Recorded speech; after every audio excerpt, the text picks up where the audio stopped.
नमस्कार मित्रांनो, आजीच्या झणझणीत रेसिपी मध्ये तुमच्या सगळ्यांचं स्वागत आहे। आजी आज बनवणार आहे झणझणीत पिठलं। तर बघू शकता आपण पिठल्याला लागणारं साहित्य। तर ही आहे हिरवी मिरची, ही आहे जिरे, ही आहे मोहरी आणि हा आहे लसूण। तर आता आपण कढईमध्ये तेल ओतू। आपण टाकलेलं आहे 3 पळी तेल।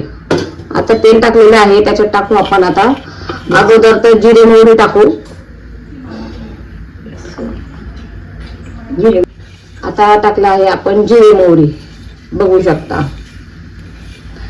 आता कसं थोडंसं पाऊस पडतोय तर आपण मग मस्त झणझणीत पिठलं करतोय। गरम गरम पिठलं खायला मज्जा जरा वेगळी येते, त्याच्यासोबत मस्त बाजरीची भाकर वगैरे खावा।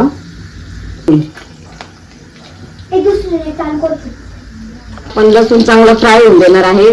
लसूण चांगलं फ्राय झाल्यानंतर थोडासा लालसर झाल्यानंतर त्याच्यात हिरवी मिरची टाकणार आहे, म्हणजे हिरवी मिरची चांगली लाल होते।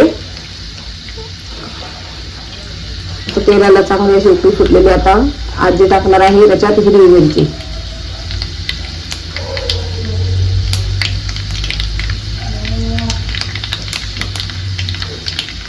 हिरवी मिरची टाकली आहे, हिरवी मिरची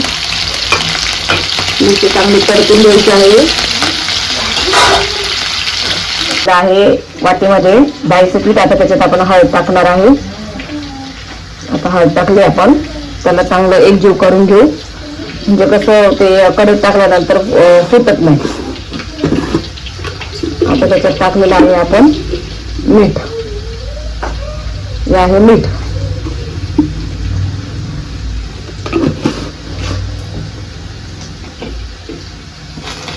त्याच्यात कोथिंबीर टाकली आहे। आता कोथिंबीर चांगली लाल होऊन द्यायची, त्याची म्हणजे परतावली तर जरा चांगली लागते। वरतून पण टाकता येते, आपण त्याच्यात पण टाकली तर जरा व्यवस्थितच लागते। आता हे घेतलेलं आहे डाळीचं पीठ, त्याच्यात टाकलंय पाणी, थोडंसं पाणी टाकलं। आता ते थोडं गळत होतं म्हणून आपण पाणी टाकलं। त्याचं पीठ सगळं एकजीव करून घ्यायचं। एकजीव केल्यानंतर कसं व्यवस्थित त्याचे ते जे घट्टपणा असतो तो फुटून जातो। जर असंच टाकलं तर लवकर ते फुटत नाही। आता व्यवस्थित आपण तो डाळीचं पीठ एकत्र करून घेऊ आणि मग आपण ते दिलेल्या फोडणीमध्ये मिक्स करू।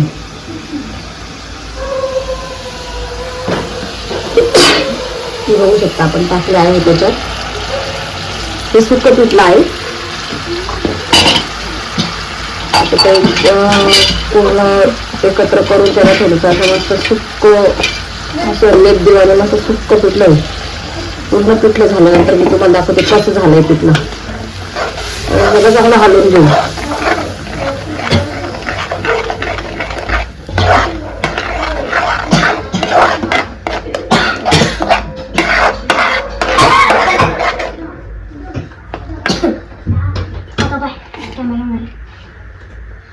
याच्यात आपण पाणी टाकलेलं आहे अजून।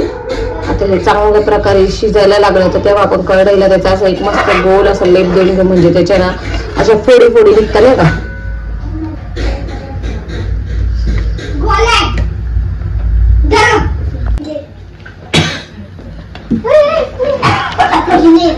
हे बघा मस्त कोरडं पिठलं झालेलं आहे, म्हणजे अजून होतंय, बघू शकता। आता याचा मस्त असं ना कढईला लेप लावायचा, म्हणजे ह्याच्या मस्त फोडी फोडी फोडी फोडी निघतात।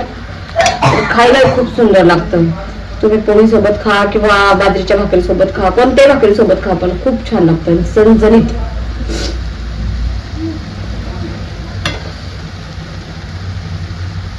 जसं आपण रशी पातोड्या बनवतो का तसं हे पिठलं। बघा किती सुंदर असा कलर आलेला आहे।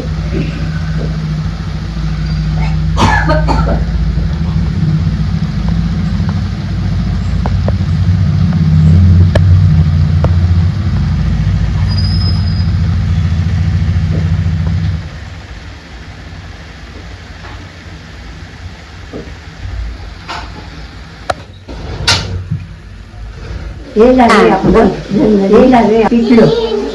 आता आपण हे झालेलं आहे आपलं झणझणीत पिठलं। तर बघू शकता याच्या मस्त याच्यावर कांदा आणि बाजरीची भाकर किंवा चपाती खायची एक नंबर लागल। तर आजीने हे पिठलं भाकर बनवलं, हे तुम्हाला कसं वाटलं कमेंट, लाईक, शेअर, सबस्क्राईब करून नक्की सांगा। कारण आजीला एवढं बोलता येत नाही, त्याच्यामुळे ते मला बोलावं लागतं। पण सगळं काही आजी बनवती, आजी अजून नवीन आहे, तर आजीला खूप सारा सपोर्ट करा, आजीला पुढे जाण्याची संधी द्या। तर बघू शकता हे पिठलं।